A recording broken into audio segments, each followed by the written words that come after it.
September 21st, 1972, 11:47 p.m. Ferdinand Marcos signed the paper that would change 54 million lives forever. Martial Law Proclamation 1081. But this wasn't about national security. This wasn't about saving democracy. This was about something far more sinister. What happened next wasn't just the death of Philippine democracy. It was the birth of the most systematic, calculated looting of a nation in modern history. The pen had barely dried when Imelda Marcos, the former beauty queen who'd married power, made her first call. Not to comfort the nation. Not to reassure the people. But to her Swiss banker. The couple that would steal more than $10 billion didn't waste time. They'd been planning this for months. But here's what the history books won't tell you. The real story isn't just about greed. It's about how two people convinced an entire nation to applaud its own destruction. And for 9 years, it worked. To understand what Marcos did to the Philippines, you need to understand what the Philippines was before September 21st, 1972. It was messy, chaotic, democratic. The press was free and fierce. Congress fought the president on everything. Students protested in the streets. Judges ruled against government overreach. It was loud, argumentative, and alive. Ferdinand Marcos hated it. He'd been president since 1965. Elected on promises of progress and prosperity. And for his first term he delivered.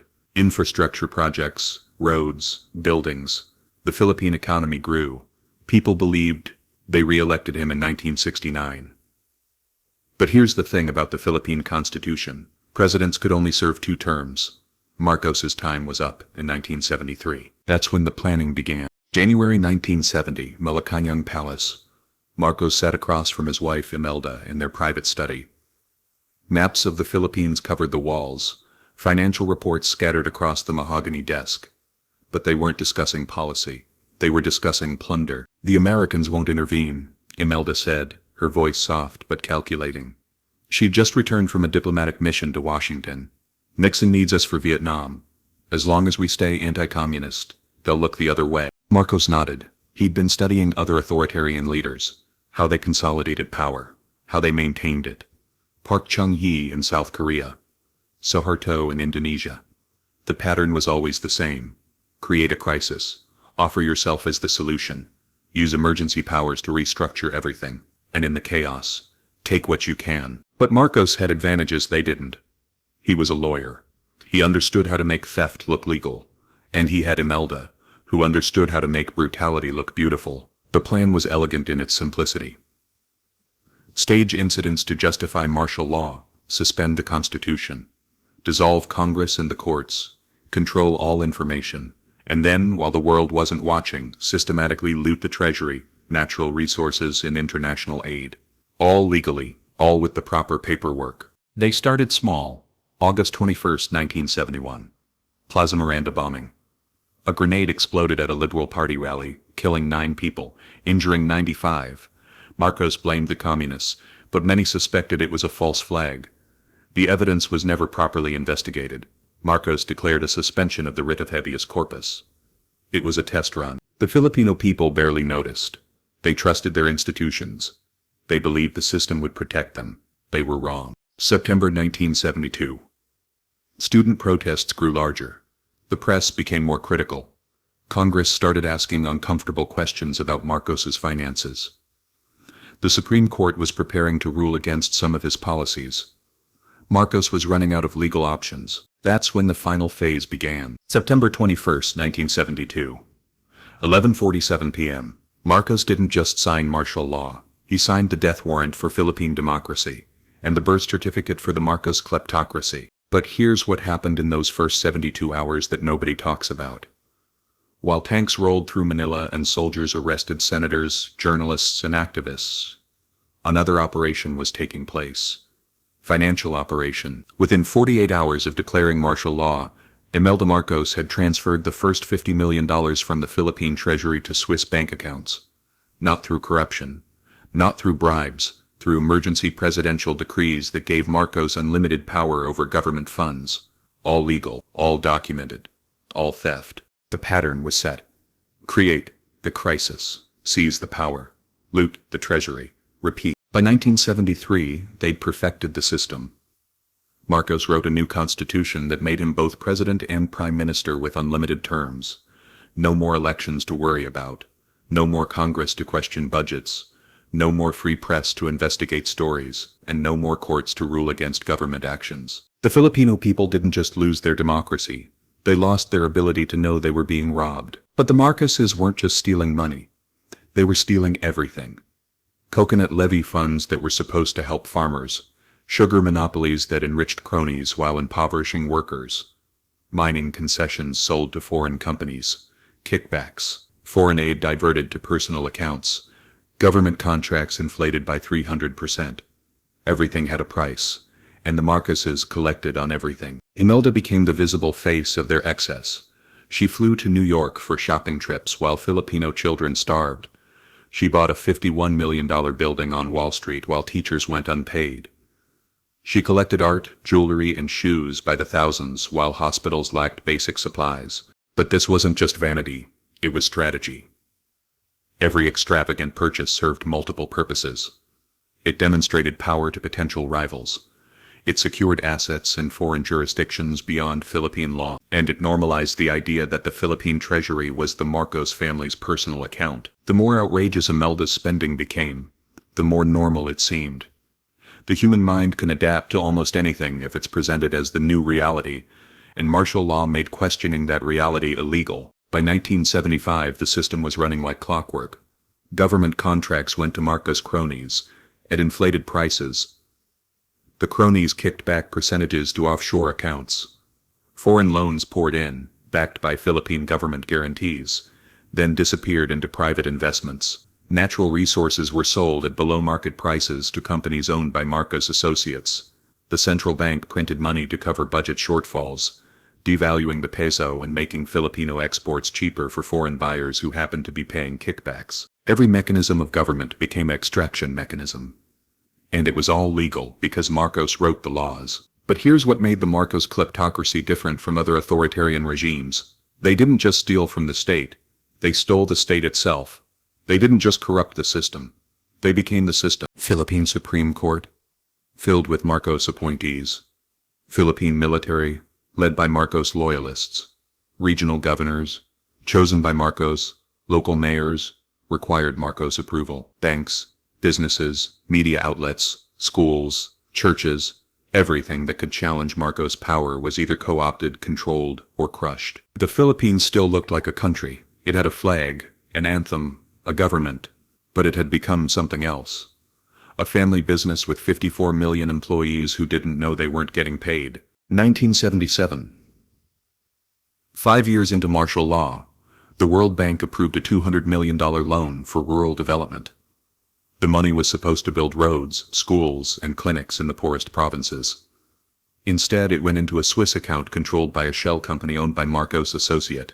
The roads were never built. The schools never opened. The clinics never existed. But the debt remained. The Philippine people owed $200 million plus interest for infrastructure they'd never see, and they'd spend the next 30 years paying it back. This happened hundreds of times. Loans for power plants that were never connected to the grid. Loans for hospitals that became private mansions. Loans for agricultural programs that became cattle ranches for cronies. The Philippines borrowed billions for development and got poverty. But the debt was real and the interest was compounding. By 1981, when Marcos officially lifted martial law but retained all emergency powers, the Philippines owed more than $24 billion to foreign creditors. But here's the thing. Most of that money had never entered the Philippine economy. It went straight from international banks to Swiss accounts controlled by the Marcoses and their associates. The Filipino people didn't get the money, but they got the bill. A bill that, with interest and penalties, would still be getting paid in the 20s. But the Marcoses weren't finished.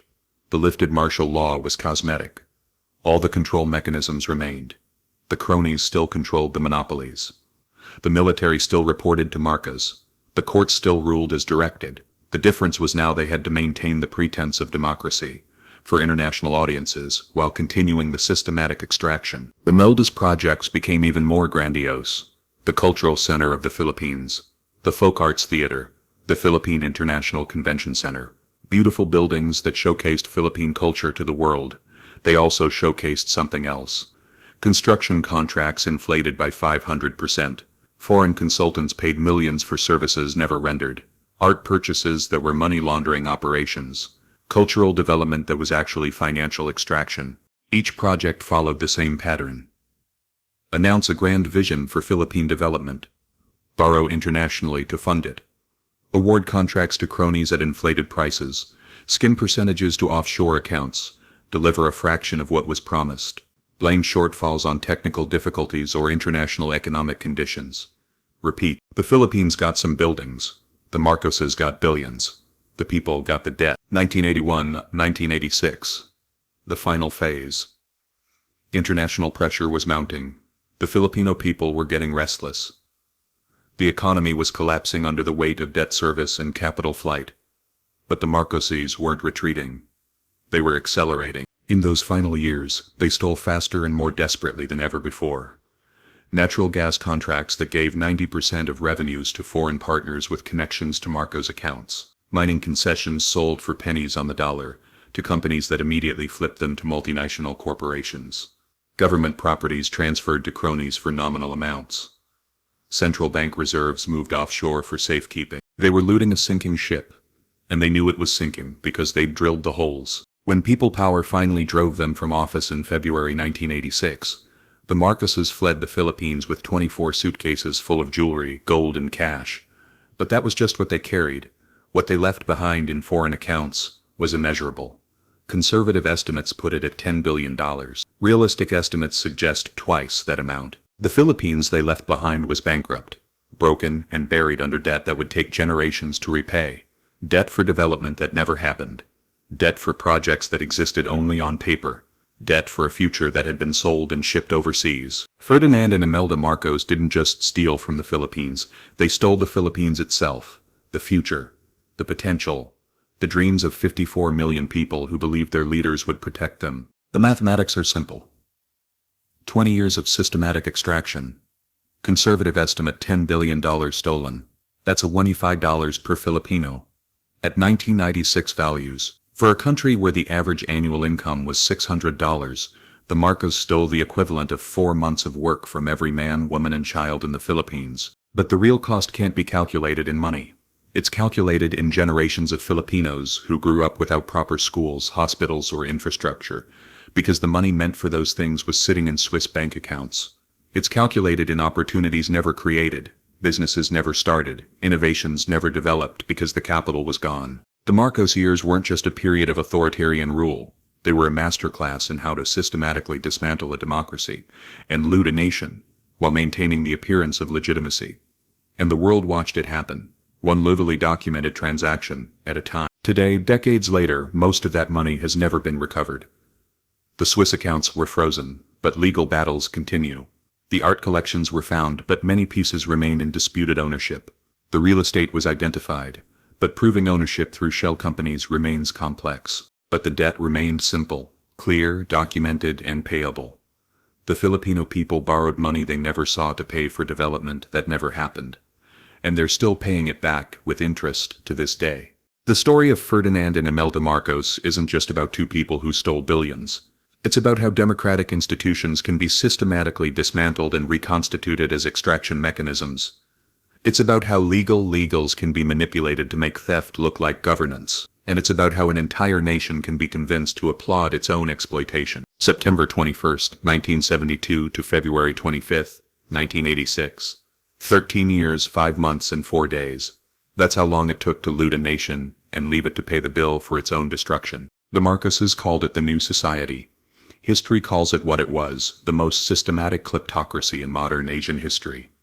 And the Filipino people called it what it felt like, the longest night in their nation's history. But every night ends eventually, even the longest ones.